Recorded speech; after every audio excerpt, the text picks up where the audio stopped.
আজকে আমি fish barbecue করতে গিয়ে এটার একদম ছাগি কইরা দিছি গে পুইরা টুইরা।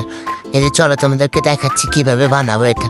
এই যে প্রথমে একটা তেলাপিয়া মাছ নিলাম, তারপর হলুদ দিলাম, মরিচ দিলাম, তারপর দিলাম জিরার গুঁড়া, তারপরে এটা কি আর বইলাও তো দিছি কুসু, ওই যে ধনিয়ার গুঁড়া, তারপরে দিলাম রসুন বাটা, তারপরে দিলাম লবণ, তারপর দিলাম চস, এরপরে দিলাম একটু লেবুর রস। লেবুর রস ভালো করে চিপা দিতেছি। দেওয়ার পর এখানে এই যে তোমরা মাখাই নেবো এখন ভালো করে। এই যে মাখাই নিতেছি, এটার মুখে একদম গপ গপ গপ গপ করে মাখাই নিব।